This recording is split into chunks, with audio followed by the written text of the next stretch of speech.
Hello, आप सबको जय मसीह की। आज हम लूका रचित सुसमाचार उसका 14वां अध्याय को देखते हैं, उसके पद 7 से।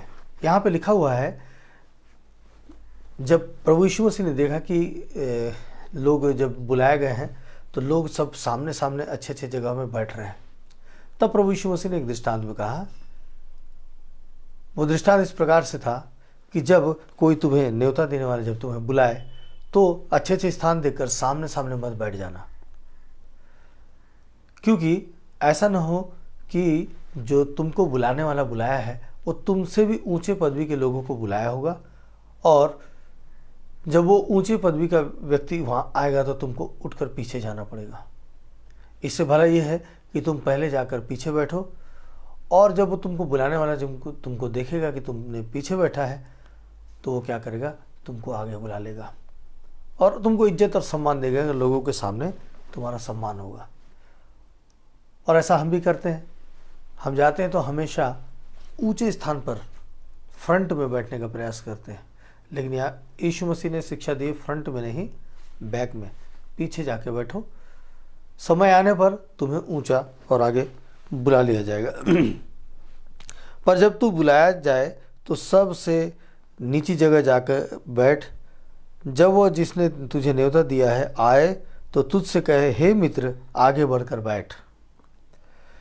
तब तेरे साथ बैठने वालों के सामने तेरी बड़ाई होगी, क्योंकि जो कोई अपने आप को बड़ा बनाएगा वह छोटा किया जाएगा, और जो कोई अपने आप को छोटा बनाएगा वह बड़ा किया जाएगा। एक कहानी मुझको याद आ रही है। एक राज्य में एक व्यक्ति, एक सुनार रहता है। उसका व्यवहार बहुत अच्छा होता है और वो राजा के साथ और प्रजा के साथ बड़ा घुल मिल के रहता है, और उसके पास वो इतनी अच्छे अच्छे डिज़ाइनें तैयार करता है, और तो लोग उसके पास ही से सोना खरीदते थे, अच्छे अच्छे आभूषण खरीदते थे, और रानियाँ भी खुश होती थी। राजा राज दरबार में उसके लिए खुला छूट देकर रखा था कि वो जब चाहे वो जाकर रानियों के पास मिल सकता है, अपने सोने को, आभूषणों को दिखा सकता है, और ये बड़ा खुशहाल का जीवन चल रहा था।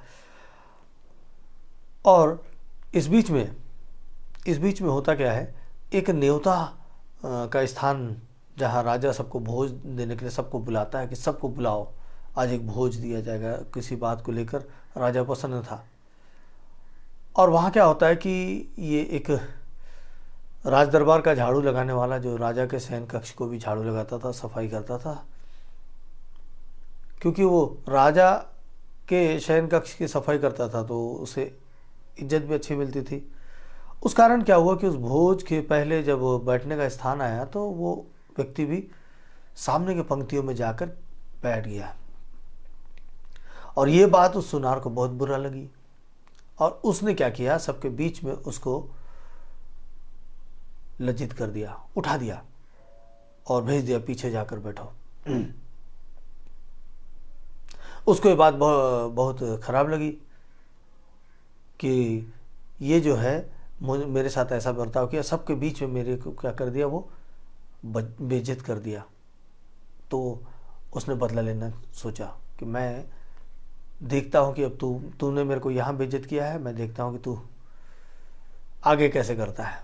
और उसने प्लान बनाया, और प्लान बनाकर जब राजा अपने कमरे में था और ये झाड़ू लगाने लगा, झाड़ू लग रहा, सफाई कर रहा है, और बड़बड़ाने लगा, कुछ बड़बड़ाने लगा।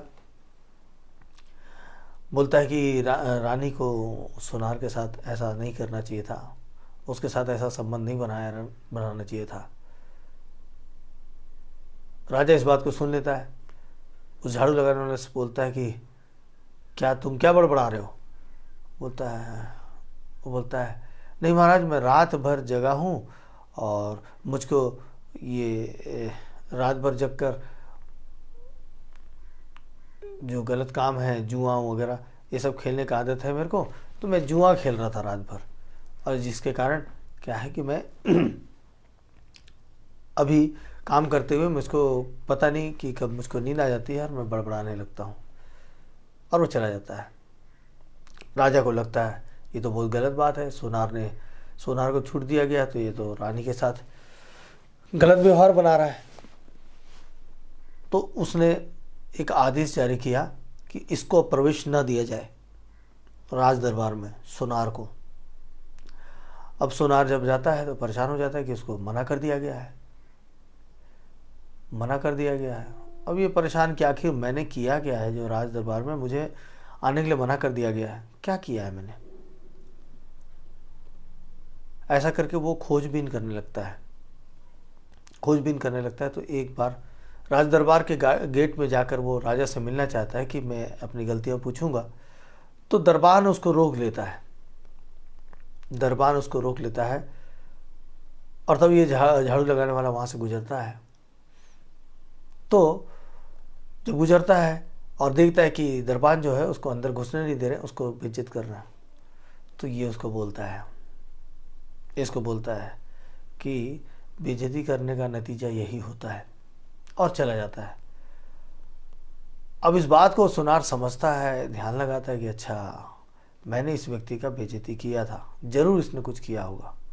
फिर ये क्या करता है, उसको भोजन पर बुलाता है, भोजन पर बुलाता है, बहुत अच्छे से भोज खिलाता है, उसे अपनी गलती की क्षमा मांगता है। तब ये बोलता है कि देख भाई, जब मैं तेरा वहाँ राज दरबार में जाना बंद किया हूँ, तो अब से मैं तेरे ले जाने का रास्ता मैं निकालता हूँ। और जाता है, और जाने के बाद फिर राजा के पास झाड़ू लगाते रहता है और बोलता है कि हमारे राजा को, हमारे महाराज को तो देखो, नींद में भी ककड़ी खाते हैं, नींद में भी ककड़ी खाते हैं और झाड़ू लगाता रहता है। तो राजा फिर बोलते तू क्यों बड़बड़ा रहा है, तुम फिर ऐसे क्यों बड़बड़ा रहे हो। तो फिर वो वही जवाब देता है कि मैंने रात भर जुआ खेला है, मैं नींद में हूँ, और नींद में काम करते हुए मेरे जबान से क्या बड़बड़ाता हूँ मुझको भी याद नहीं रहता। फिर राजा इस बात को समझता है, उसको ध्यान आता है कि पिछले बार ये बड़बड़ाया था, और इसके बड़बड़ाने के कारण मैंने उस सोनार को यहाँ आना बंद कर दिया। ये तो शायद नींद में इसको आदत ही है, और ऐसे आदत के कारण ये क्या करता है, बड़बड़ाता है। इसकी बातों को मुझको ध्यान नहीं देना चाहिए, और इसकी बातों को ध्यान नहीं देना चाहिए करके फिर उस सोनार को प्रवेश मिल जाता है, उस सोनार को प्रवेश मिल जाता है। राजा ने आदेश निकालता है कि उस सोनार को आने दिया जाए पहले की तरह, और वो सोनार खुश हो जाता है। उसको आने का, राजा के साथ व्यवसाय करने का, रानियों को अपने आभूषण दिखाने का मौका मिल जाता है, और वो भी खुश हो जाता है। तो ऐसा है कि अगर सामने बैठने के बाद हमको उठा दिया जाता है तो हम क्या करते हैं, लज्जित होते हैं। उसके बाद वहाँ से क्रोध आता है, क्रोध के बाद बैर आता है, दुश्मनी आती है। इससे पहले ही प्रभु ने समझा दिया। क्या समझाया, कि जब कोई तुझे विवाह में बुलाए तो मुख्य जगह में ना बैठना, कहीं ऐसा ना हो कि उसने तुझसे भी बड़े किसी को न्योता दिया हो, और जिसने तुझे और तेरे दोनों को न्योता दिया है आकर तुझसे कहे इसको जगह दे,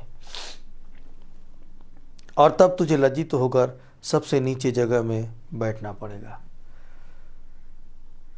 पर तू जब बुलाया जाए तो सबसे नीची जगह जा बैठ, कि जब वह जिसने तुझे न्योता दिया है आए तो तुझसे कहे हे मित्र आगे बढ़कर बैठ, तब तेरे साथ बैठने वालों के सामने तेरी बड़ाई होगी। यदि हम आज भी कहीं जाते हैं, अपने लोगों के बीच में जाते हैं, जहाँ पे भी स्थान में हमको जाना है, हम आराधनालय में जाते हैं, जहाँ भी जाते हैं, हम हमेशा ऊंची पदवी में बैठना चाहते हैं। हम कोई कार्यक्रम में जा रहे हैं, कोई बड़े व्यक्ति के पास बैठने का प्रयास करते हैं कि हमको लोग देखें कि हम उसके साथ बैठे हैं, चाहे हमारा उससे संबंध हो या ना हो, परिचित हो या ना हो। हम एक दूसरे के को दिखाने के लिए अपने आप को उसी स्थान पर ले चलते हैं, और उसके बाद हमें लज्जित होना पड़ता है। ये इसलिए प्रभु ने हर बात को, इस बाइबल में हमको हर बात की शिक्षा दी गई है, हर बात की शिक्षा दी गई है, हर विषय पर बोला गया है। और वो इसलिए बोला गया है कि हम एक अच्छे और सच्चे मनुष्य बन सकें, लोगों से अच्छा व्यवहार कर सकें, लोगों को अच्छी शिक्षा दे सकें। बाइबल हमें अच्छी शिक्षा सिखाती है, अच्छी बातों को करने सिखाती है, ताकि हम एक अच्छा व्यक्ति तैयार कर सके, एक ऐसा व्यक्ति जो लोगों की सेवा कर सके। आज फिर मुझको मदर टेरेसा याद आ रही हैं। सोचिए कि उनके मन में अगर बाइबल और परमेश्वर का प्रेम ना होता तो आज वो जो कोढ़ियों को जो उन्होंने सेवा दिया, क्या वो उन कोढ़ियों को सेवा मिल पाता, जिनको लोग पैसे स्टेशन में सब फेंक के देते थे और सोचते थे कि हमारी जिम्मेदारी पूरी हो गई, और वो जब उस पैसे को उठाते थे ऐसा खरोच खरोच के, तो उस जमीन पे ना उनका खून लग जाता था एक सिक्का उठाने में। उनको लेकर उस मदर टेरेसा ने अपने जीवन को निछावर कर दिया। कब कर पाई? हम जब अपने आप को दीन बनाएंगे तब परमेश्वर हमको ऊंचा उठाएगा। और वो मदर टेरेसा ने अपने आप को दीन बना दिया, लोगों से प्रेम किया, कोढ़ियों से प्रेम किया। उसका नतीजा ये निकला कि आज वो इतनी सम्मानित हैं, उनको इतना सम्मान मिला है, हर देश में उनको सम्मान दिया जाता है। आज वो जीवित नहीं है तो भी उनको सम्मान मिलता है, उनको याद किया जाता है। आप और मैं भी अगर नीचे स्थान से शुरू करेंगे तो जरूर ऊंचे उठाए जाएंगे। प्रभु का कहने का उद्देश्य यह है, केवल सीट की बात नहीं है, हमारे चरित्र की बात है कि हम सबसे पहले नीचे स्थान को समझें, नीचे लोगों के साथ संबंध बनाएं, नीचे लोगों के साथ बैठक करें, तो हमको हमारे जीवन के सही लक्ष्य को हम समझ पाएंगे। प्रभु आप सबों को आशीष दे और आज के खूबसूरत वचन के साथ आपको बहुत बड़ी शिक्षा के साथ जीवन में एक आनंद का रास्ता दे। आप उन्नति करें, तरक्की करें, प्रभु आपको बढ़ाता चले। आइए प्रार्थना में चलते हैं। सामर्थी पिता परमेश्वर, उद्धारकर्ता प्रभु यीशु मसीह, आज आपने जो शिक्षा दी है प्रभु, एक विशेष शिक्षा है पिता, अपने आप को दीन करने की बात है पिता, अपने आप को नीचे स्थान पर ले जाने की बात है, ताकि नीचे से हम ऊंचे उठाए जाएं। प्रभु हमेशा ऊंचाई से नीचे गिराने का काम शैतान करता है, लेकिन नीचे से ऊंचाई तक ले जाने का काम आप करते हैं। प्रभु आज जिन वचनों के साथ आपने हमें शिक्षा दी है, हम उन वचनों का पालन करते हुए अपने आप को एक स्थिर जीवन में ले चलें।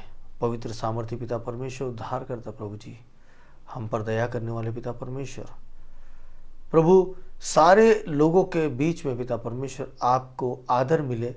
और इन दिनों में जो हो रहा है, लोग समझ नहीं पा रहे हैं पिता कि सच्चे ईश्वर को मानने वाले और सच्चे ईश्वर की शिक्षा को देने वाले के साथ अजीब सा बर्ताव कर रहे हैं पिता। उन सबको ज्ञान बुद्धि समझ दीजिए पिता परमेश्वर, मेरे पिता परमेश्वर, क्योंकि आप सच्चे खुदा, सच्चे प्यार करने वाले पिता हैं।